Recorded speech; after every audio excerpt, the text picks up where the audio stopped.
পৃথিবীতে মানুষ দুই ধরনের, জোরে কোন কয় ধরনের?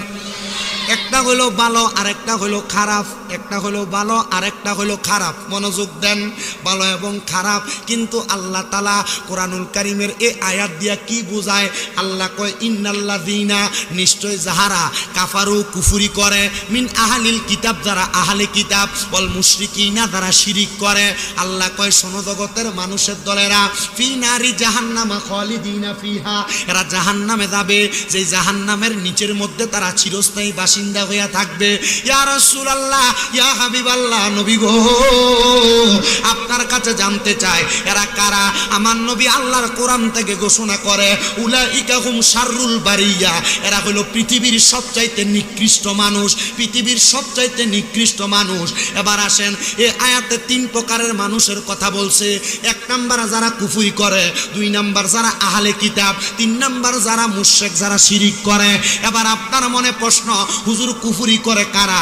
কুফরির সংজ্ঞাটা লইয়া যান। হযরত ইমামে কেরামগণ ঘোষণা করতেছে, কুফরি ওইটাকে বলে আল্লাহর কোরআনের মধ্যে যা আদেশ করা হয়েছে তা অমান্য কইরা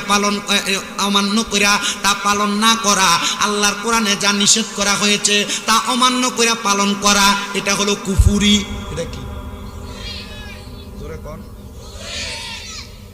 আপনি রাগ করেন না। হ্যাঁ, বিষয়টা হলো বাহিরে যে সাউন্ডটা ডাইরেক্ট স্টেজে আমার কানে লাগে।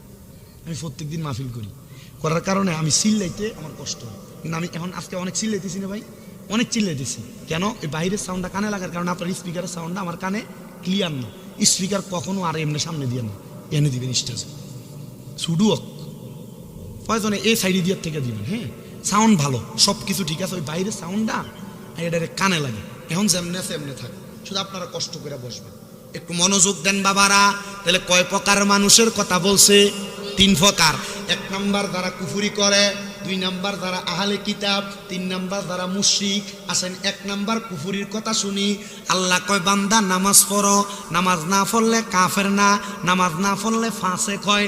কিন্তু কেউ যদি কয় আমি নামাজকে স্বীকার করি না, নামাজ পড়া এটা আল্লাহর বিধান না, তাইলে সে কুফরি করে। আল্লাহ কয় এ বান্দা সুদ খাইও না। শাহনগরে সুদ করে আসেনি, ঘুষখোর আসেনি, পরের হক মাইরা খাওয়াই না আসেনি। এ শাহনগর এলাকার সুদখোরেরা, মনোযোগ দিয়ে শোনো, সুদ যে খাও মজা মাইরা মাইরা, এটা যে হারাম তুমি জানো নি জানি না। আসলে সুদখোররা সুদ খাওয়া যে হারাম এটা জানে। কথা কন না কি রে? সুদখোর নাই। আবার আমরা সমাজের মানুষে সুদখুরটিরে ধরে নিয়ে মসজিদ কমিটির সভাপতি বানায়, আমরা সমাজের মানুষের সুদখুরটিরে ধরে নিয়ে মসজিদের সেক্রেটারি বানায়, আমরা সমাজের মানুষের সুদখুরটিরে ধরে নিয়ে এলাকা সর্দার মাতব্বর বানায়। আপনারা বলেন এমন সুদখোর সমাজের ভিতরে আছে না নাই? আবার চা দোকানে বসে সুদখোরের লম্বা লম্বা কথা কথা কয় না। যদি ঠিক কয় না, এটি হারুন আঙ্কেল, জোরে কোন ঠিক কিনা বাজানো? ও গভীর মনোযোগ অন্তরের কান্ডা লাগিয়া শুনবেন।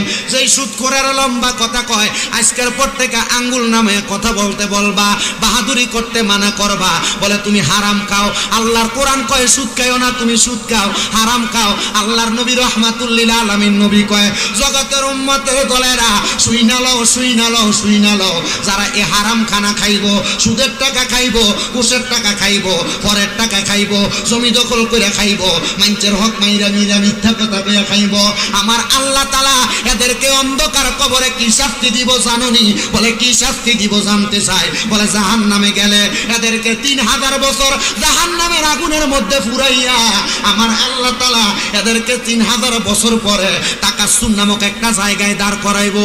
তারপরে কি বই সুদখোর? এখন কি কবি? আগে কয় বছর জ্বালাইবো? কয় না কয় হাজার বছর? জাহান্নামের আগুনের রং হইল 3টা। কয়টা? আগের ওয়াজটা একটু শুট করার আগে একটু কই, আর পরে আমার ওয়াজ যায় কেমন কষ্টজন হইতো না? আপনারা একটু মনোযোগ দিয়া শোনেন। জাহান্নামের আগুনের রং হইল 3টা। একটা হইল লাল, একটা হইল সাদা, একটা হইল কালা। এবার সুদখোর যখন মরব, হারামখোর যখন মরব, এতিমের সম্পদ খাওয়িন না যখন মরব, জমি দখল করিন না যখন মরব, মরার পরে কবরে গেলে ডাইরেক্ট জাহান্নাম, কোনো প্রশ্ন নাই। কবরে যাওয়ার পর বান্দারে কইব, বান্দা জাহান্নামে প্রবেশ করো, বান্দা জাহান্নামে ঢুকবো, এই সুদকুট্টারে জাহান্নামের লাল আগুনে ঢুকাইবো, সর্বনিম্ন 3000 বছর কেমনে জ্বালাইবো শুনেন। লাল জাহান্নামের আগুনের মধ্যে সুদকুট্টারে 1000 বছর জ্বালাইবো, জাহান্নামের আগুনের রংটা হইব সাদা, এবার আরো 1000 বছর জ্বালাইবো, জ্বালানোর পরে জাহান্নামের আগুনের রংটা হইব কালা, আরো 1000 বছর জ্বালাইবো, এবার 3000 বছর জ্বালাইয়া টাকা সুন নামক জায়গায় দাঁড় করাইয়া বান্দারে 3000 বছর পরে কইবে এবার কথা বলো কি বলবা, বান্দা এবার মাফ চাইতো না, বান্দা কইব আল্লাহ 3000 বছর জাহান্নামের আগুনে পুরার কারণে আমার বড় পিপাসা লাগছে গো আল্লাহ, আমার বুকটা পর্যন্ত শুকিয়ে গেছে, একটু পানি নি দিবা, আমি একটু পানি খাইতাম, আমার কলজাটা ঠান্ডা হইতো। আমার আল্লাহ পাক রব্বুল আলামিনের আযাবের ফেরেশতারা বলবো এ বান্দা পানি খাইতে দাও, দুনিয়াতে তো আরাম করে হারাম খাইছো, সুদ ঘুষ খাইছো, পরের হক মেরে খাইছো, এখন কি লাগা পানি খাইতে চাও? সাহাবায়ে কেরাম কই নবী গো এই হারাম কুট্টিরে কি আল্লাহ পানি দিত না? নবী কো অবশ্যই দিব। নবী কেমন পানি দিব? আমার নবী কয় হারাম কুট্টিরে যে পানি দিব এই পানি দুনিয়ার মিনারেল ওয়াটার না, এই পানিটা হইল অন্য জাহান্নামীরারে জাহান্নামের আগুনের ভিতরে যে জ্বালাইবো আর ফুরাইবো, এদের রক্তফুসগুলাতে মাটির ভিতরে পড়বো, এই রক্তফুসগুলারে আমার আল্লাহ হারাম করে রে পানি হিসেবে দিব। সুদ করে শোনো কবরে গেলে পানি পাইতা না, রক্ত আর ফুস পাইবা, ঘুষ করে শোনো পরের হক মেরা খাওয়াইনারা শোনো কবরে গেলে পানি পাইতা না, রক্ত আর ফুস পাইবা। দুনিয়ার পানির ভিতরে একটা মশা যদি পইরা যায় পানিটারে ফালাইয়া মগটারে ধুইয়া তারপরে পানি খায়, কিন্তু ওই মগটা ধোয়ার কোনো সুযোগ নাই, এই মগটা কিন্তু দুনিয়ার কাছের মগ হইতো না, এই মগটা কিসের মগ হবনি? এই মগটা হইব হাদিস শরীফ বর্ণনা করে বলতেছে একটা গরম লোহার মগ দিব, গরম কি গরম। দেখবেন আপনাদের কাশি আছে না, কাশি ধারাইতে যান না আল তোলাইতে, দেখবেন এটার গোড়াটারে ডাটটা লাগানোর সময় আগুনে ফোরাত দিলে কাশির গোড়াটা একবার আগুনের কয়লার মতো লাল হয়ে থাকে না? এই সুদখোরের যেই গ্যালাসটার মধ্যে মগটার ভিতরে করে পানি দিব, আরে কালকে সকালে আমার এই সুদখোররা কি গেলেনটা গেলে আর কইব তার কেটা দাবার দিস, কুমিল্লাতে ধরে লইছস, আমরা বহনের লেগে আনছস, কথা তিতা লাগবাল হাক্কু মুররু উচিত কথা তিতা। ও সুদখোরেরা শোনো, আমি চাই না তুমি সুদ খেয়ে জাহান্নামে যাও, আর এখন তো আর বেড়াইতে সুদ খানা, এখন সুদ ঘুরে গেছে গা, বাড়িতে বাড়িতে বেরিয়েতে সুদের ব্যবসা করে। কথা বলেন ঠিক কিনা? বেড়া কোনো কাজকর্ম করে না, এবার সাঁতনে বয়ে বয়ে খা, এবারে যদি জিজ্ঞা খা কেমনে চলেন কেমনে, চলতাম পারি না তো শাশি মাঝে মাঝে বাহার বেরতে কিছু আনে দিয়ে চলি। চাচা চান না 10,000 টাকা শাশির কাছে আসেনি হাওলাত, তো শাশির কাছে তো তার কোনো টেহা পয়সা নাই, তার বইনে তার 1 লাখ টাকা দিছিল সাইলা খাইবার লাগে, এ বেডি এটা এখন সুদে লাগায়। কথা কন না করে আমার এই দিলালপুর এলাকার শাহনগর এলাকার পর্দার অন্তরালার মা বোনেরা গো, সোশ্যাল মিডিয়ার মাধ্যমে দেখনেওয়ালা দেশ বিদেশের মা বোনের একটু মনোযোগ দিয়া শোনো। আমি চাই না তোমরা মারা দোজকে যাও সুদ খাইয়া, আমি চাই না তোমরা বাবারা দোজকে যাও ফরের হক খাইয়া, আমি চাই না তোমরা বাবারা দোজকে যাও মানুষের মিশা কথা কইয়া ওজনে কম দিয়া, আমরা চাই না তোমরা দোজকে যাও ক্ষেতের একাইতে লাইল দিয়ে 4 আঙ্গুল বানাইয়া। আসেনি বন্ধুরে, ওই হারাম কুট্টিরে যেই মগটার ভিতরে কইরা পানি দিব, এই মগটা লোহার গরম মগ হইব, এই মগটা লাল হইয়া থাকবো, এটার ভিতরে রক্ত ফুস দিয়া কইব বান্দা খাও, তখন বান্দা কইব আল্লাহ খাইতে পারবো না, বলে কেমনে খাইবো, এটা রক্ত আর পুজ এটা কি খাওয়া যায়নি? বান্দা পানির এমন পিপাসা লাগবো বান্দারে বলাও লাগবে না, এটা নিয়ে মুখের ভিতরে ঢালবে, বান্দা রক্ত পুজগুলা খাইবো। কিন্তু বান্দা কেমন অবস্থা হইব জানো? ইয়া রাসূলুল্লাহ কেমন অবস্থা হইব? আমার নবী বর্ণনা দেয় এই রক্ত পুজগুলা খাওয়ার সাথে সাথে তার পেটের নাড়ি বুড়িগুলা উতরাইয়া তার পায়খানার রাস্তা দিয়া বাইর হইব। কবরের ভিতরে এত আযাব, সুদখোরেরা ও ঘুষখোরেরা হারামখোরেরা পরের হক মেরে খানেওয়ালারা সাবধান হইয়া যাওগা, কবরে গেলে কিন্তু আমার আল্লাহ তাআলা কঠিন শাস্তি তোমারে দিব, এই হারাম খাবারগুলা তোমারে খাওয়াইবো কবরে যাওয়ার কারণে। তা আমরা এলাকার এক সুদখোরের ছোট্ট একটা কথা বললে বুঝবেন, বেটাতে সুদ খায়, বেটাতে জানে এটা হারাম তবুও কেন খায়। এবারটা সুদে এক লোকের 1 লাখ টাকা দিছে, 1 লাখে মাসে বছরে সুদ আসে 30,000 টাকা। কত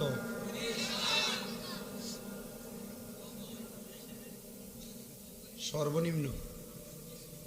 ভাই সাহেব, আপনারা যদি কথাই করতে আপনারা ওয়াজ করে আল্লাহ এবারে জানে সুদ খাওয়া কি হারাম। আমার কাছে যে বেটা সুদের টাকা লইছে হ্যাঁ আইছিল, কাকা ইয়া আমি আমার জায়গাটা বেচ চালাইতাম, আপনি যদি আমার কিছু টাকা দেন জায়গাটা বেচ চালাইলে ইয়া এরপর আমি টাকাটা দিয়ে দিতাম। এগুলো কি রে কাকা? কাকা ইয়া সুদে যে টাকা লইয়া ব্যবসা বাণিজ্য করছি কোন সুদ করে টেহা দিতাম পারি না। আমি কইলাম তো কাকা হেতা আমার কাছে ফাই তো 1 লাখ, মানে এটা 5 বছরের সুদের টিয়া মিলতে মিলতে আমার কাছে ফাই 2.5 লাখ। কয় লাখ? 1.5 লাখ 5 বছরের সুদ। আমি কইলাম তো কাকা তারা কইছে ঠিক আছে 2.5 লাখ নিস না, আমার তো 2 লাখ টিয়া নিতে। আমার কিতা উত্তর দিছে জানেন? আমি কি কইছে? তে আমার কইছে সুদ খানার কারণে কবরে জানলাম আমার ফিটবো, আমার কি একটা বাড়ি কমাই দিব? তাহলে আমি টিয়া নিতাম কম কি লেগে তোর থেকে। আমি চিন্তা করছে, আমি কইলাম আপনার তারা কিছু করছেন না? ও কিটা কইতা আমরা এলাকার চেয়ারম্যান আছি, তো চেয়ারম্যানের কাছে এক ভেটি বিশাল লয়ে গেছে। চেয়ারম্যান সাহেব এলো নিশ্চয় এমন আমরা এলাকা তো মুখ মইন না, আমরা এলাকার থেকে সুদে টিয়া নিছিল আমার থেকে 5 লাখ, এখন আমার টিয়া দেয় না। তো চেয়ারম্যানে বেটির উত্তর দিছে, শোনেন এই বেটার 5 লাখ দিচ্ছেন না? 5 লাখের সুদ মাসে বছরে কত? কজুর চেয়ারম্যান সাহেব 30,000 করে হিসাব করলে 3 5 15 1.5 লাখ টিয়া। কয় বছর হয়েছে দেয় না? হুজুর 3 মাসের কথা কয়ে নিয়া এখন আমার 6 মাসের কথা কয়ে নিয়া 2 বছর হয়ে গেছে দেয় না। তাহলে তো আপনি ব্যবসার উদ্দেশ্য দিচ্ছেন, মানে লাভ হইব। তো ব্যবসার ভিতরে তো লাভ লস আসই, তো এটা আপনার লস হয়েছে আর কি। চেয়ারম্যান সাহেব লাভ তো দেয় না, আসলে দেয় না। ব্যবসার ভিতরে তো মাঝে মাঝে লসটা লই, মানে যেটা পুঁজি ব্যবসাটার পুঁজিটা তো লই আউন জানা লস হয়ে গেছে গা। কি বিচার হয়েছে কথা কন না কে রে? কি বিচার হয়েছে? গভীর মনোযোগ দেন, যে তো উচিত বিচার হয়েছে আপনারাই বলছেন। এবার আপনারা বলেন আল্লাহর কোরআন কয় সুদ খাওয়া হারাম। কি সুদ খাওয়া হারাম? কেউ যদি বলে আমি জানি না, এমন কোন সুদখোর নাই এটা হারাম জানে না, সে জানে তবুও জান না খায়। আল্লাহর নবী কয় কেউ যদি হারামডারে হারাম জান না খায় তাহলে এটা কুফুরি। এই কুফুরি যারা করে তারা ঠিকানা দোজখ। নবী গো আর কারা? আমার নবী কয় যারা চুরি করে এরা জানে চুরি করা হারাম, তবু এরা চুরি করে। এই চুরি করার কারণে এটা কুফুরি। এমন কুফুরি কেউ কইর না, কুফুরি করলে তোমার ঠিকানা দোজখে যাবে। এবার ভাইরা বাবারা বন্ধুরা, যারা সুদ খায় এবং যারা সুদ দেয় তাদের ব্যাপারে একটা হাদিস শরীফ শোনেন। আল্লাহর নবী কয় এই সুদ খাওয়া সুদ দেওয়ার মাঝে সর্বনিম্ন যেই গুনাহ, এই গুনাহটা হইল একটা ব্যক্তি সুদ খাওয়ার কারণে তার মায়ের সাথে 70 বার জিনা করলে, মিলামেশা করলে যেই গুনাহ হইব, 1 টাকা সুদ খাইলে আমল নামায় সেই গুনাহটা হইব। বন্ধুরে আপনি আপনার স্ত্রীর সাথে যে মিলামেশাটা করেন, যদি 1 টাকা সুদ খান তাহলে আপনার নবী তুলনা করছে মাল লগে মিলামেশা করার মতো গুনাহ আপনার হইব। সুদকুরেরা হারামকুরেরা একটু বুঝা শুই না সুদ খাইও, হারাম খাইও, পরের টাকা মাইরে মাইরে খাইও, তাহলে কবরে গেলে শাস্তি কিন্তু তোমার কম হবে না। যারা সুদের উপরে টাকা নিয়ে ব্যবসা করে আপনারা মনে করবেন, মনে করতেছেন হুজুর এটা কি আমরার গুনাহ হইব? হ্যাঁ গুনাহ হইব। পারলে মানুষের বাড়িতে মুনি দিবেন, বাথরুম সাফ করে ভাত খাইবেন, তবুও কোনোদিন সুদের টাকা নিয়ে ব্যবসা করবেন না। বলে হুজুর কেন? কারণ এই হারাম দিয়া শুরু করলে যা ইনকাম করবেন সব আপনার হারাম হবে। মুসলমান বলে হুজুর গো তাহলে যারা সুদ খায় তারা সুদ দেয় তারাই শুধু গুনাহগার। আমার নবী কয় না, সুদের টাকা লেনদেনের সময় ইসলাম হয়নি। নবী কয় যারা কাতে, যারা সুদের টাকার লেখালেখি ইসলামের ভিতরে লেখালেখি করে, সুদ খাইয়া যে গুনাহ কামাই করব, এই সুদের টাকার কথা যে ব্যক্তি ইসলামের ভিতরে লিখে দিব, এই ব্যক্তি সমান গুনায় গুনাহগার হইব। নবী গো আর কে? আমার নবী কয় শোনো দুনিয়ার মানুষের দলেরা, কেউ 1 লাখ টাকা দেওয়ার সময় এলাকার ময় মুরব্বীরে ডাকে সাক্ষী রাখে সুদে টাকা দিছে। এবার এই ময় মুরব্বী যারা সুদের টাকার সাক্ষী হইব, আল্লাহর কসম সুদ খাইয়া যে গুনাহগার হইব, সাক্ষী হইলে একই গুনাহগার হইব। ও মুসলমান, আপনার এলাকার কত মানুষ ব্যাংক থেকে টাকা তোলে, ব্যাংক থেকে যে টাকা পয়সা তোলে, আপনারা যে একটা সিগনেচার দিয়ে সাক্ষী বানায়, আল্লাহর কসম এই সুদের টাকার সাক্ষী হওয়ার কারণে আপনি সমান অপরাধী হয়ে যাইবেন। ওরে বিচার হবে কর্ম অনুসারে, কঠিন হাসরে বিচার হবে কর্ম অনুসারে। মুসলমান তাহলে কুফরির কথা জানলাম। আল্লাহর হাবিব মুহাম্মাদুর রাসূলুল্লাহ সাল্লাল্লাহু আলাইহি ওয়াসাল্লাম নবী জানিয়া আমরার কাছে আসছে, এগুলার যদি কেউ মানে তাইলে সেই ব্যক্তি ঈমানদার, কেউ যদি অস্বীকার করে তাহলে সেই ব্যক্তি হলো বেঈমান। বলে হুজুর আল্লাহর নবী সর্বপ্রথম আমরার কাছে কেমনে আসছে? আল্লাহ কয় কদ জাআকুম মিনাল্লাহি নূরুন ওয়া কিতাবুম মুবিন। আল্লাহর নবী তোমাদের কাছে আসছে একটা কিতাব হিকমত নিয়া, এবং এই দুনিয়ার জমিনের ভিতরে নূরে মুহাম্মদী হইয়া, নূরের নবী হইয়া দুনিয়াতে আসছে। আমরা যারা সুন্নি মুসলমান আমরা ওই নবীরে নূরের নবী মানি। যদি কেউ বলে মানি না, তার সঙ্গে আমার কোনো সম্পর্ক নাই, সে তার মতো থাকবে, দলাদলি দ্বন্দ্ব তার মতো রাখবেন। আমরা মানবো, আমরা মুমিন, আমরা ইমানদার। বলে হুজুর কেউ তো বলে আমরার মতো মানুষ। আমি বলবো বাবা আমরার মতো মানুষ তারা যে বলে এটার পক্ষে একটা দলিল আছে। তারা কয় কুলিন্নামা আনা বাশারুম মিসলুকুম ইউহা ইলাইয়া। আল্লাহ তাআলা কোরআনুল কারীমে বলছে নবী আপনি তারারে বলেন আমি তো তোমাদের মতো একজন মানুষ, তবে তোমাদের মাঝে আর আমাদের মাঝে পার্থক্য হইল ইউহা ইলাইয়া, তোমাদের কাছে ওহী আসে না, আমার কাছে ওহী আসে। এই আয়াত কেন নাজিল হইছে? বোকারে যদি বলে বোকা বলতে পারবে না। আমার আল্লাহ তাআলার পেয়ারা হাবিব যখন মানুষের কাছে ইসলাম ধর্মের দাওয়াত দেয়, আবু জাহেল কই ইয়া রাসূলুল্লাহ, আল্লাহর হাবিব মুহাম্মাদুর রাসূলুল্লাহ আপনি যে মানুষের ইসলামের দাওয়াত দেন, আপনি দাওয়াত দিয়ে কি লাভ? কয় আমি দাওয়াত দিলে আমার আল্লাহ তাআলার ইসলামের ছায়া তলে মানুষ আসবে। আবু জাহেল কয় আপনি যে নবী, আপনি যদি আমার একটা কাদের সাক্ষী দিতে পারেন তাহলে আমি আপনার কাছে ইসলাম ধর্ম গ্রহণ করবো। কলে কি সাক্ষী চাও? এবার আবু জাহেল কি করলেন, পুরা মক্কা নগরীর সবচাইতে জাদুগিরে ডাক দিছে, সবচাইতে মালিক বিন হাবিব, মালিক বিন হাবিবকে ডাক দিছে। মালিক বিন হাবিব কয় হে মুহাম্মদ তুমি যদি আমার একটা প্রশ্নের জবাব দিতে পারো তাহলে তুমি আমারে বলো, আমি তোমার কাছে ইসলাম ধর্ম গ্রহণ করব। মালিক বিন হাবিব হাতের মুঠের ভিতরে একটা পাথর নিয়া মুহাম্মাদুর রাসূলুল্লাহর সামনে দেয়া কয় কও না আমার হাতে কি? মুহাম্মাদুর রাসূলুল্লাহ কয় আমি কইতাম না, হাতেরটা জবাব দিত। আমার দয়াল নবী বিনে গো আপন বলতে কে গো নাই জগতে। পাথরের ভিতর থেকে জবাব দেয় মালিক বিন হাবিব কোন নবীর সামনে আসছো? এটা তো মুহাম্মাদুর রাসূলুল্লাহ সাল্লাল্লাহু আলাইহি ওয়াসাল্লাম। আমি পাথররে আমার নবীর সামনে লুকিয়ে রাখছো। আমার নবী কয় মালিক বিন হাবিব জবাব তো পাইছি ইসলাম ধর্ম গ্রহণ করবানি। মালিক বিন হাবিব কয় না গ্রহণ করতাম না। বলে মালিক বিন হাবিব শোনো, বাড়ির ভিতরে একটা ল্যাংরা বাচ্চাকে রাইখে আসছো। মালিক বিন হাবিব কয় আমার বাড়ির মধ্যে আমার একটা ল্যাংরা মেয়ে ছিল, আতুর মেয়ে ছিল। ও মুহাম্মাদুর রাসূলুল্লাহ কয় ল্যাংরা মেয়েরা আমি বাড়ি থেকে আসছি, খবর কেমনে ভাইলো? তার মানে বোঝা যায় এই নবী রহমাতুল লিল আলামিন নবীজি, নূরের নবীজি। এই নবীর অস্বীকার করার মতো কোনো মাধ্যম নাই। কথা আমার না, আল্লাহর কোরআন কদ জাআকুম মিনাল্লাহি নূর, এটা আমার আল্লাহর কথা, অন্য কোনো কিতাব লাগবে না। তাফসীরে জালালাইন শরীফের মধ্যে এই আয়াতে কারিমার তাফসীর করতেছে আল্লামা জালালউদ্দিন সুয়ুতি কয় ইয়ানে নূরুম বমানা মুহাম্মাদুর রাসূলুল্লাহ সাল্লাল্লাহু আলাইহি ওয়াসাল্লাম। এই নূর দিয়া মুহাম্মদ সাল্লাল্লাহু আলাইহি ওয়াসাল্লাম রে বসা বুঝাইছে। এবার আপনাদের মনে প্রশ্ন হুজুর আমরা তো কই নবী গায়েবের খবর দেয়? হ্যাঁ আমরা সুন্নিরা বলি নবী গায়েবের খবর দেনওয়ালা।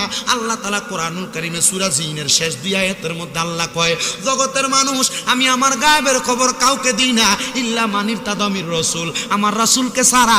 আমি বলতেছি বাবারা, আমার হাতে যেই পানির গ্লাস আছে, আজকের মাহফিলের সহসভাপতি আমার আব্দুল আলিম ভাই, আমি যদি কই ভাই এই পানি কেউ খাইতে পারবে না আপনি ছাড়া, তার মানে কে খাইতে পারবো? আরো সহজ, হুজুরের নাম কি? আনোয়ার হুজুর। আমি যদি বলি ও আনোয়ার হুজুর আমার হাতে যে পানিটা দেখেন এই পানি কেউ খাইতে পারবে না আপনি ছাড়া, তাহলে পানি খাইব কি?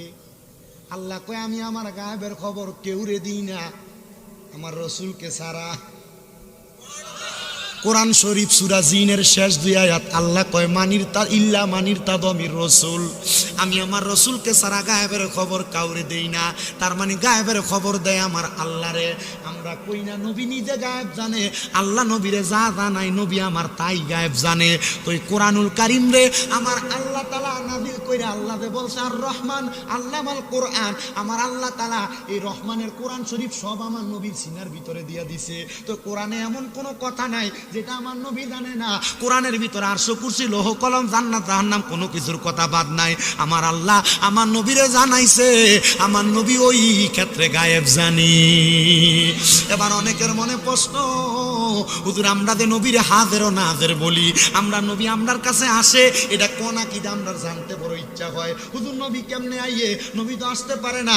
হাজের নাজের তো আমার আল্লাহ তাআলা। নবী কেমনে হাজির হয়? আমার আল্লাহ তাআলা কোরআনুল কারীমে কয় আন্নাবিয়্যু আউলা বিল মুমিনিনা মিন আনফুসিহিম। এই আয়াতে কারিমার মধ্যে অংশ হইল আউলা বমানা আকরা নফস বমানারু, ইমানদারের জানের চাইতে আরো কাছে আমার দয়াল নবীজি। মুসলমান একটাবার চিন্তা করো আল্লাহর নবী রহমতের নবীর ব্যাপারে আমার আল্লাহ যে বলছে আন্নাবিয়্যু আউলা বিল মুমিনিনা মিন আনফুসিহিম আউলা বমানা আকরা নফস বমানারু, ইমানদারের জানের চাইতে আরো কাছে নবীজি। তো নবী কাছে থাকলে হাজির না গায়েব? মারহাবা কন্যা। আমরা সামরা চোখ দিয়া দেখি, কথা কন্যা দেখি। আপনাদেরকে ভুল বুঝাইবো, এ বেয়াদব নবী যদি তোমার সামনে তাকে বৈশা রইছো কেমনে বলেন? আমি বলবো বাবা বৈশা রইছে এই কারণে জানের চাইতে নিকটে আমরা নবীরে আমরা চোখ দিয়া দেখি না। যে আশেকেরা ওই নবীরে দেখে। হাজী আমদাদুল্লাহ মুহাজিরে মক্কি, ওনাকে প্রশ্ন করা হয়েছে আপনি নবীরে কেন দাঁড়াইয়া সালাম দেন? উনি কয় আমি যখন আমার নবীরে দাঁড়াইয়া সালাম দে আমার অন্তরের ভিতরে শান্তি লাগে। বলে নবীরে সালাম দেন অন্তরে যে শান্তি লাগে আর কি লাগে? কয় আমি যেদিন নবীরে একদিন মোহাব্বত করে সালাম দিছি আমার নবীরে আমি এই সালামের সময় দিদার পাইয়া গেছি। আর মুহাব্বতে কন্যা সুবহানাল্লাহ। বন্ধুরে ও নবীর উম্মতের দলেরা, এবার আপনারা অনেকে প্রশ্ন করব আমার আব্দুল আলিম ভাই কইছে হুজুর আহলে সুন্নাত ওয়াল জামাতরা কি মানছেন একটু বোঝায় দিয়েন। শর্টকাট কইরা ছোটভাবে আমি আমার ক্ষুদ্র জ্ঞান দিয়ে আপনাদেরকে বোঝানোর চেষ্টা করি। সুন্নিরা মিলাদ পরে নবীরে দাঁড়ায় সালাম দেই ইয়া নবী সালাম আলাইকা কয়নি বাবা। কিন্তু আমরারে কেউ বলে আমরা কেন কিয়াম করি বেদাতি এইটা ওইটা। আমি বলবো বাবা আমি কারোর বিরোধিতা করি না। কেউ যদি মিলাদ পরে আমি তারে বলি পড়ো, কেউ যদি কিয়াম করে আমি তারে বলি করো, কেউ যদি কয় আমি করি না আমি বলি বাবা তুমি তোমার মতো থাকো, তবে তোমার সাথে আমার কোনো দ্বন্দ্ব নাই, তোমার সাথে মারামারি নাই, ফারাফারি নাই। আমারে কেউ যদি প্রশ্ন করে শামীম রেজা তুমি কেন নবীরে দাঁড়ায় সালাম দাও, আমি তারে উত্তর দেই আমি সালাম দেওয়ার কারণ আমি নবীরে সালাম দিলে আমার অন্তরে শান্তি পাই। বলে সাহাবাই কেরাম তো দেয় নাই, সাহাবাই কেরাম দিছে কিনা এটা তোমার প্রশ্ন। আল্লাহ কোরআনে কইছে ইন্নাল্লাহা ওয়া মালাইকাতাহু ইউসাল্লুনা আলান নবী। এই আয়াতে কারিমার পরে আল্লাহ তাআলা শেষ অংশে বলতেছে ইয়া আইয়ুহাল্লাযীনা আমানু, ওহে যারা ঈমানদার যারা ঈমান আনেছো, সল্লু তোমরা পড়ো আলাইহি ওই নবীর উপরে, ওয়াসাল্লিমু তাসলিমা এবং সালাম দাও আদবের সাথে। এবার আপনারা কোন দাঁড়ায়া সালাম দেওয়া আদব না বইয়া? আমরা এই জন্য নবীরে দাঁড়ায় সালাম দেই। সুবহানাল্লাহ কল আর মুহাব্বতে কোন সুবহানাল্লাহ। ও মুসলমান এটা হলো আহলে সুন্নাত ওয়াল জামাতের আকীদা, আহলে সুন্নাত ওয়াল জামাতের বিশ্বাস। আহলে সুন্নাত ওয়াল জামাত আমরা যারা দাবি করি আমাদের অন্তরের একটা ভালোবাসা মুহাব্বতের বহির্প্রকাশ। মুসলমান ও নবীর উম্মতের দলেরা, এবার আপনার কাছে প্রশ্ন থাকতে পারে সুন্নিরা কেন মাজারে যায়, সুন্নিরা কেন এই জায়গায় ওই জায়গায় যায়, সুন্নিরা মাজারে যাওয়া পাইলা কোন হাদিসে কোন কোরআনে? মুসলমান সুন্নিরা মাজারে এমনে যায় না, সুন্নিরা মাজারে যায় আল্লাহর ওলির সোহবত আর বরকত পাইবার লাগা। বলে হুজুর কেন? আমার আল্লাহ কয় ইন্না রাহমাতাল্লাহি করিবুম মিনাল মুহসিনিন, নিশ্চয় আমি আল্লাহর রহমত আল্লাহর প্রিয় বান্দা যারা মুহসিনিন বান্দা যারা ওলি যারা তারার কাছে তারা নিকটবর্তী। এবার আপনারা বলেন আমরা আল্লাহর ওলির দরবারে যাই আল্লাহর রহমত পাওয়ার জন্য, কথা কন্যা ঠিক কিনা? মুসলমান ইমানদারের দলেরা ও আমার শাহনগরের ভাই বাবারা বন্ধুরা, আল্লাহর ওলির দরবারে আমরা যাই, আল্লাহর ওলির মাজারে আমরা যাই আল্লাহর অসংখ্য বরকত পাওয়ার জন্য। এখন আমরা রে একটা বাজে কথা বলে আমরা নাকি মাজারের কাছে চাই, মাজারওয়ালার কাছে চাই। সুন্নিরা মাজারওয়ালার কাছে চায় না, সুন্নিরা চায় কার কাছে? সুন্নিরা চায় কার কাছে? মাজারে যায় জিয়ারত করবার লাগে। আমার নবী কই উম্মত তোমরা বেশি বেশি জিয়ারত করো। নবী গো কেন? আমার নবী কই জিয়ারত তোমরা মরণের কথা স্মরণ করায়। সুন্নিরা যখন আল্লাহর ওলির মাজারে যায় জিয়ারত করে সুন্নিদের মনটা শান্তি হয়। তবে সাবধান, কোনোদিন মাজারে সেজদা দিবেন না, কোনোদিন মাজারে সেজদা দিবেন না, কোনোদিন মাজারে সেজদা দিবেন না। কারণ সেজদা দেওয়া শিরিক, আল্লাহ ছাড়া কাউকে সেজদা দেওয়া শিরিক। কেউ যদি আমরা সেজদা দিই তার সাথে আমার কোনো সম্পর্ক নাই। তবে আমার দেখা এই পর্যন্ত যত মানুষরা আমি মাজারে সেজদা দিতে দেখছি, একটা মানুষ আমি শিক্ষিত দেখি নাই। সব মূর্খ। আমি অনেক সেজদা দেই না, বেটারে দিকে এলাম মাজারে সেজদা দিদি কি লেগা, সেজদা পাওয়ার মালিক তো আল্লাহ। বেটা কয় মানছে দেয় দেখে আমি দিছি। কয় কে দিছে? আরেকজনের দেহায়া দেওয়াত আমি তারে দিকে এলাম, তুই দিলি কেন? কয় আমার সামনে আরেকজন দিছে, আমি তারে দেখে দিছি। তাহলে বুঝলাম এটা তারে কেউ শিখে দিতে না, দেহা দিয়ে দিছে। একটা কথা মনে রাখবা, সেজদা পাওয়ার মালিক আল্লাহ। মাজারে যায় সেজদা দিবা না, মাজারে যাইবা আল্লাহর ওলি জিয়ারত করবা। ও বন্ধু, ও মুসলমান ইমানদারের দলেরা, আল্লাহর ওলির দরবার জিয়ারত করলে দেখবা মনটা শান্তি হয়, কলবটা শান্তি হয়। বলে হুজুর আমরা সমাজে তো নতুন ফতনা বাইর হয়ে গেছে, পীরের দরবারে যাওয়া যাবে না, মুর্শিদের কাছে যাওয়া যাবে না, এমন অনেক কথা আপনারে বলে। আমি বলবো বাবা, আল্লাহর নবী আল্লাহর কোরআনের মধ্যে কত সুন্দর আয়াত ঘোষণা করছে। হে জগতের মানুষেরা, তোমরা যদি মুহাম্মদুর রাসূলুল্লাহর হাতের উপরে হাত রেখে বায়াত গ্রহণ করো, এ বায়াত মুহাম্মদুর রাসূলুল্লাহর বায়াত না, এ বায়াত স্বয়ং আমি আল্লাহর বায়াত। মুহাম্মদুর রাসূলুল্লাহ, আমরা কেমনে আপনার বায়াত হইব? আপনি নবীরে তো আমরা পাইছি না, আমার নবী কই উম্মত, আমি নবীরে যদি পাইতে চাও, ও উলিল আমরি মিনকুম, তারা দুনিয়াতে উলিল আমর আলেম আছে, হক্কানি রব্বানি পীর মাশায়েখ কাছে, তোমরা তার কাছে যাও, তার হাতে হাত রেখে বায়াত গ্রহণ করো, তাইলে তোমরা আমি রাসূল পাইয়া যাইবা। আরে খুঁজতে গিয়া আল্লাহ নবী সামনে পাই মুর্শিদের ছবি গো, খুঁজতে গিয়া আল্লাহ নবী সামনে পাই মুর্শিদের ছবি গো। আমি খুঁজতে খুঁজতে হই উদাসী, আমি খুঁজতে খুঁজতে হই উদাসী, অন্তর হইছে বেসামাল কেন, দূরে যাও দয়াল প্রেম শিখাইয়া, এই ববেতে রাখলা কেন আমায় দূরেতে, ও দয়াল প্রেম শিখাইয়া, এই ববেতে রাখলা কেন আমায় দূরেতে। ওরে রাখো যদি তোমার কাছে পথারায়, হব না মুর্শিদ ছাইরো না।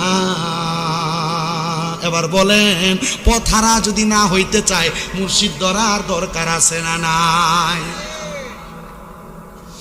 বলো হুজুর কেমনে মুর্শিদ ধরতাম? ভালো মুর্শিদ তো আমি পাই না।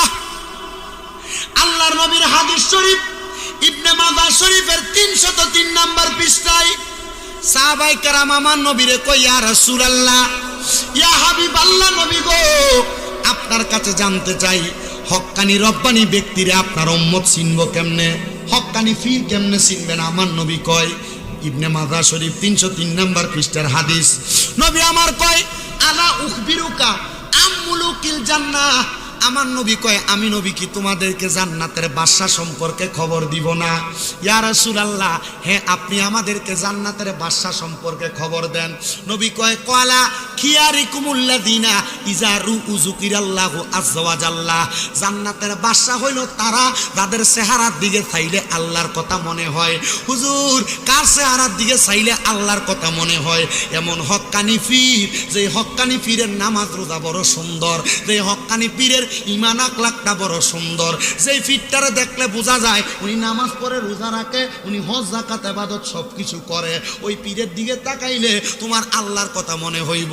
যদি তোমার পীরের দিকে তাকাইলে আল্লাহর কথা মনে না হয়, তাইলে তুমি ওই পীরের কাছে বায়াত হইও না।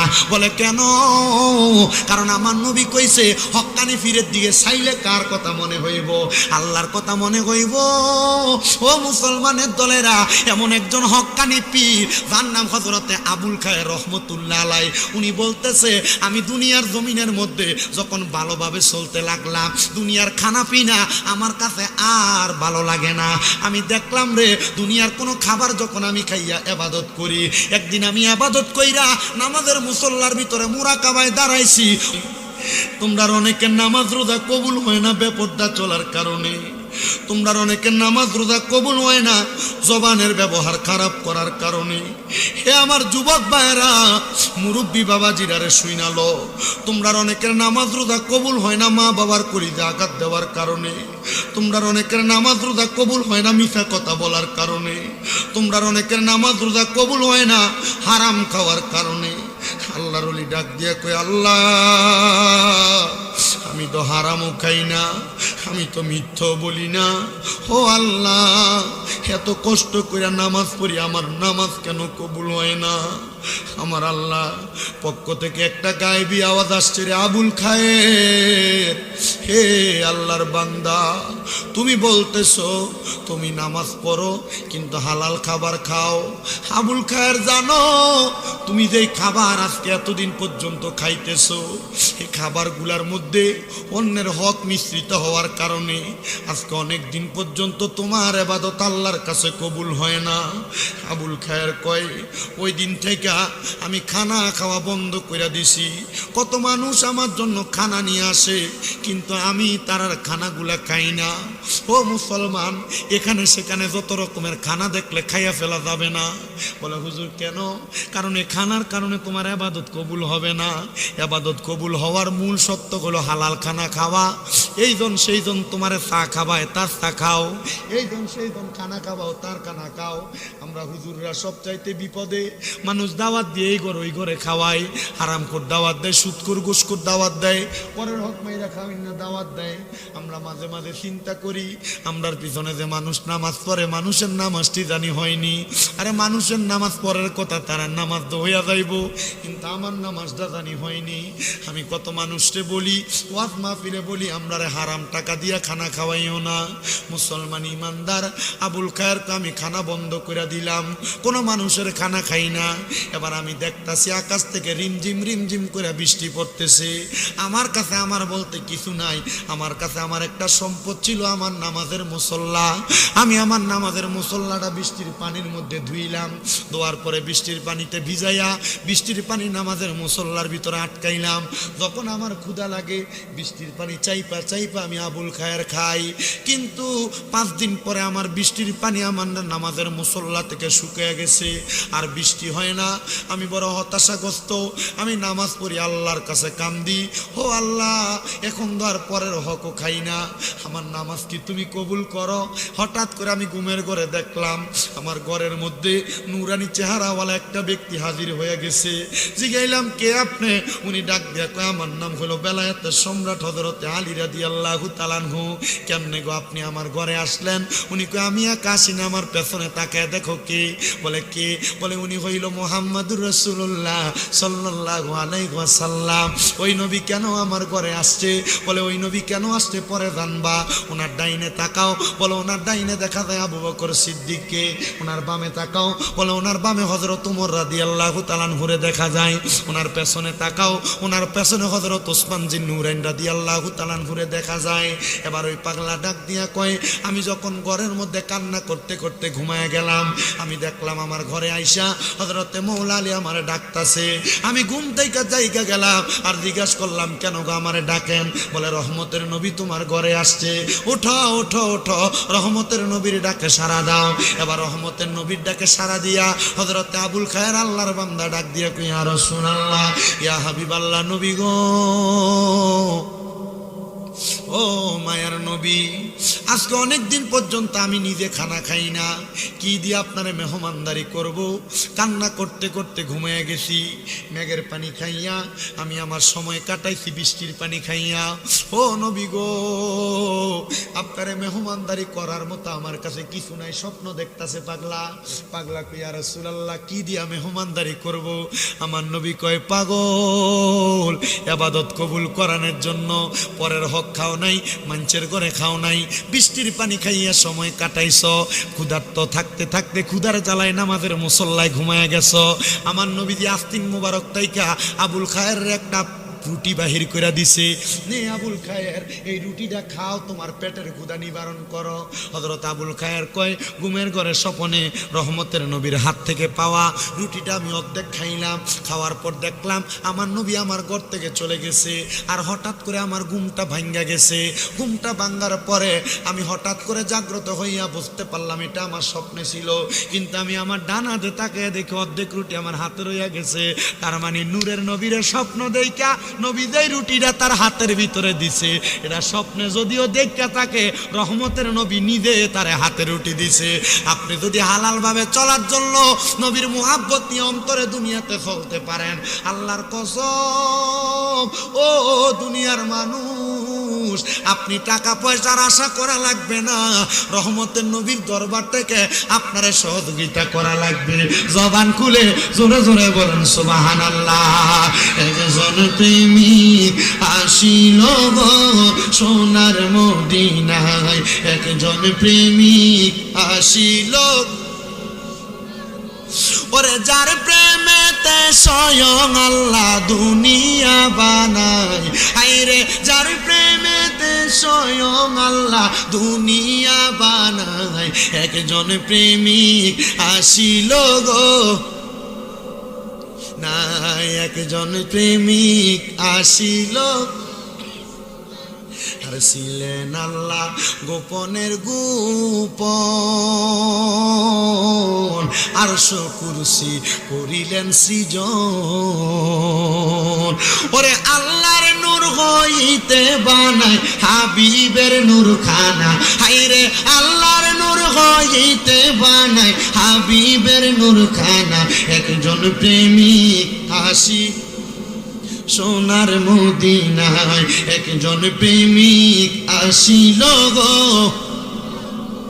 হযরত আবুল খায়ের কয়, ও জগতের মানুষ শোনো রে, জগতের মানুষ, আমি বুঝতে পারলাম আল্লাহ তাআলার ইবাদতে আমি এত মনোযোগী হইছি, আমার আল্লাহ তাআলা আমার ইবাদত কবুল করছে, নবী হইল তার প্রমাণ। আমি এবার দুনিয়াতে মানুষের কাছে কত রকমের দাওয়াত দেই, মানুষ যেন দুনিয়াতে হালাল ভাবে চলে। আমি উদাহরণ দিতে লাগলাম। কি উদাহরণ দিলেন? উনি কয়, আমার আল্লাহ যখন আদম নবীরে বানায় নাই, আদম নবী এখনো মাটির সাথে মিশ্রিত। কিসের সাথে? আমার আল্লাহ যখন আদম নবীরে বানায় নাই, আদম নবী যখন মাটির সাথে মিশ্রিত।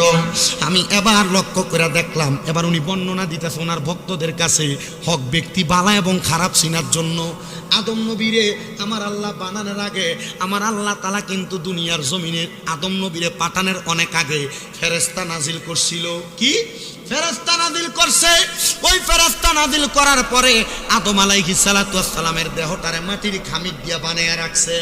আমার আল্লাহ তাআলা এই টাইমে ফেরেশতারে সামনে ডাকলো, ফেরেশতারে সামনে আসো, তাকায়া দেখো আমার সামনে আমি আল্লাহর একটা খলিফা আছে, আমি আল্লাহ তাআলা ওনার দুনিয়ার জমিনের মধ্যে প্রেরণ করব। আমার আল্লাহ তাআলা জগতের মধ্যে আদম নবীরে প্রেরণ করব। আদম নবীর কাছে যখন ফেরেশতারা আসছে, ওই ফেরেশতার মধ্যে একদল লানতপ্রাপ্ত ফেরেশতা ছিল, যারা হইল শয়তানে পরিণত হয়ে গেছে। কিসে? শয়তানে পরিণত হয়ে গেছে। ওই শয়তান আদম নবীরে দেইখা শয়তান মনে মনে চিন্তা করে, কিরে আমার আল্লাহ তাআলা, আমি শয়তান আদমরে সেজদা না করার কারণে আমার শয়তান বানায় দিছে, এই আদমরে আমার আল্লাহ আল্লাহর বন্ধু বানায় ফাটাইব। শয়তান রাগান্বিত হইয়া আদম নবীর গায়ের উপরে একটু থুতু নিক্ষেপ করছে। শয়তান কি করছে? আদম নবীর মাটিওয়ালা যে দেহটা বানায় রাখছে, দেহের উপরে থুতু নিক্ষেপ করছে। ওই থুতুটা বাতাসের সাথে লইরা আদম নবীর নাভি মুবারকের মধ্যে যায় পড়ছে। আমার আল্লাহ ডাক দিয়া কয়, জিব্রাইল, এই শয়তান এমনিই তো অভিশপ্ত, শয়তান তো দুনিয়ার জমিনে অভিশপ্ত। শয়তান দেখছো কি কাম করছে? হিংসা কইরা আমার বন্ধুর গায়ের উপরে শয়তান থুতু নিক্ষেপ করছে। আমার আল্লাহ তাআলা হযরতে জিব্রাইল রে বলে, রে জিব্রাইল, আদম নবীর নাভি মুবারক তাইকা তুমি একটু মাটি নাও, মাটিটা নিয়া এই মাটিটা দিয়া তুমি কুকুর বানাও। কি বানাও? কুকুর কোন মাটি দিয়া বানাইছে? আদম আলাইহিস সালাতু ওয়াস সালামের নাভি মুবারক তাইকা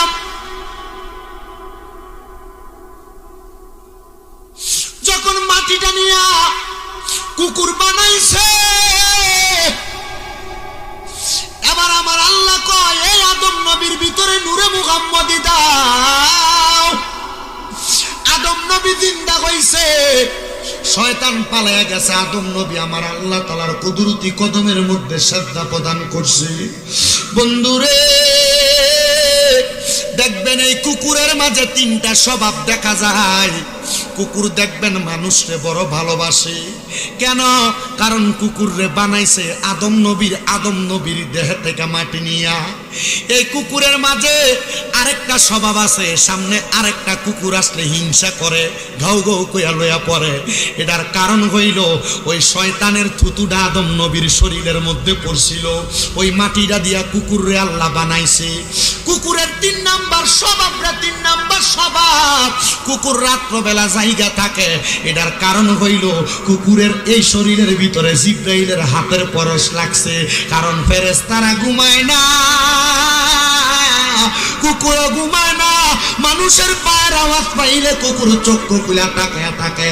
যদিও কুকুরটা চক্ষুটারে খুইলা রাখে। মুসলমান ওই কুকুরের মতো স্বভাব আমরা সমাজের মানুষেরা তাদের মাঝে নিয়ে রাখছে।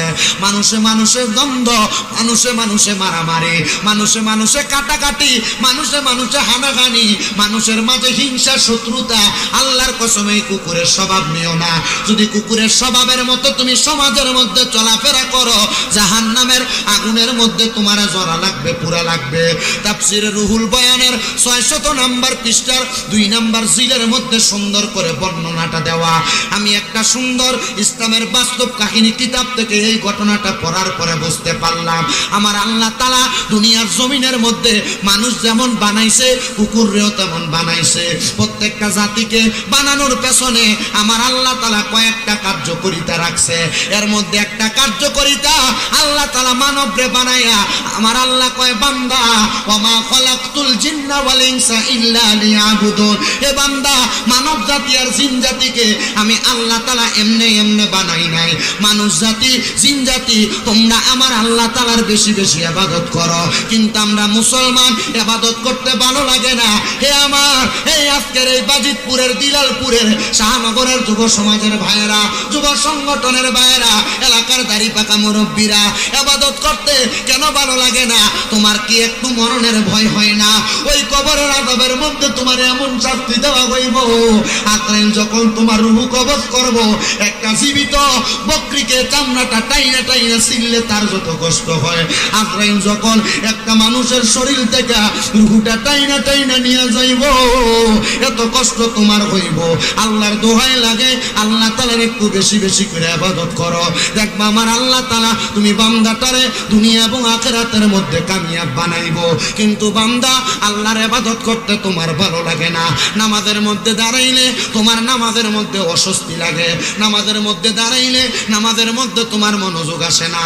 পর্দার অন্তরালের অনেক মা বোনেরা, অনেক যুবকেরা মাঝে ফোন করে, হুজুর গো নামাজের মধ্যে যখন দাঁড়াই, আমি নামাজের মধ্যে দাঁড়াইলে আমার হঠাৎ করে দুনিয়ার কর্মকাণ্ডের কথা আমার মাথায় চলে আসে।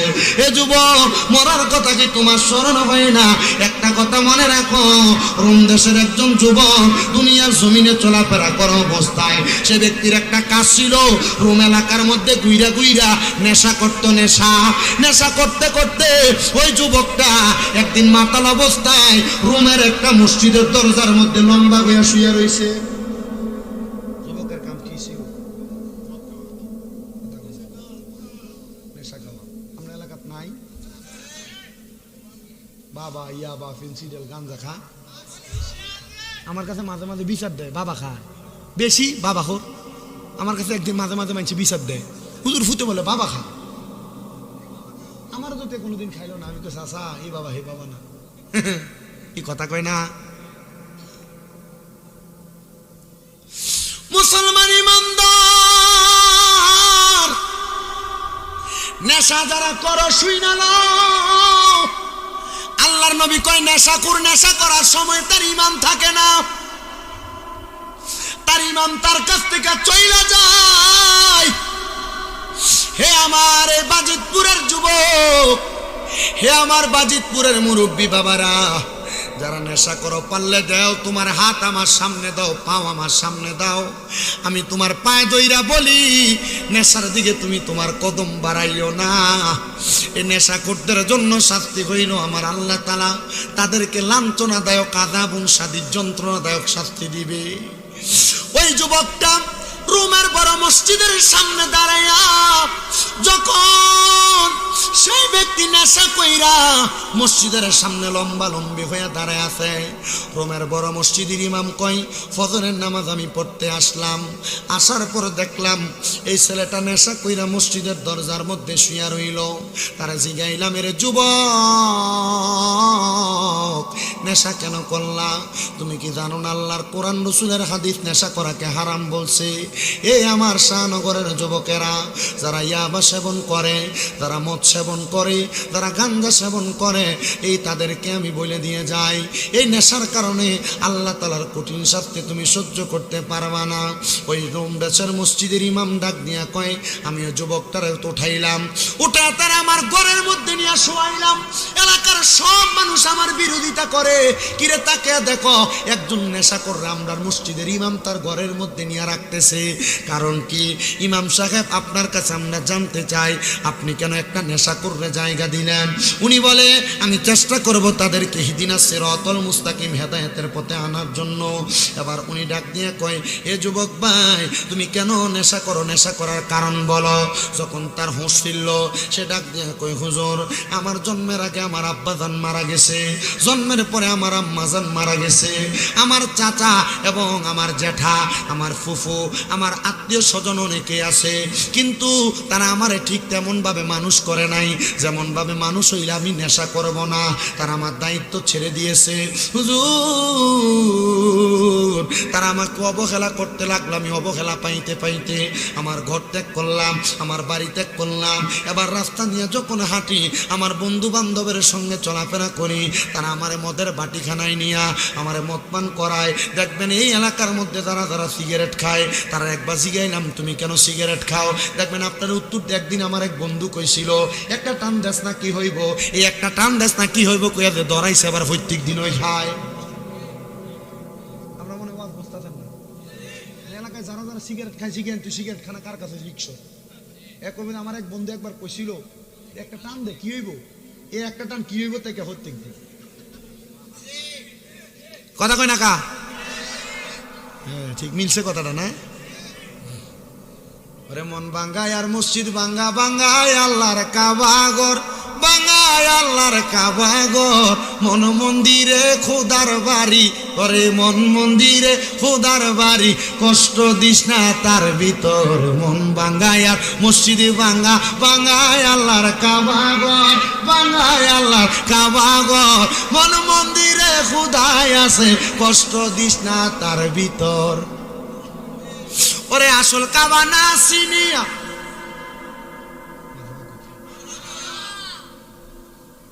কি মোহাব্বতের সামনে না আমি অনকারা কইতাম পারি না, ওই আমি কইলে আমার বাউল শিল্পী আমি পড়ে গেছি গা বিপদ। কি হ্যাঁ ওরে আসলে কাবা না চিনিলে সাজদা দিবা কাহার মাঝে, আসলে কাবা না চিনিলে সাজদা দিবা কাহার মাঝে। মারহাবা কোন এটা তো ভালো জিনিস, কিন্তু এটার ভিতরে তো মোহাব্বত আছে। মানুষ এটা মোহাব্বত না বুঝলে তো কিছু করার নেই। আল্লাহ বোঝার তৌফিক দান করুক।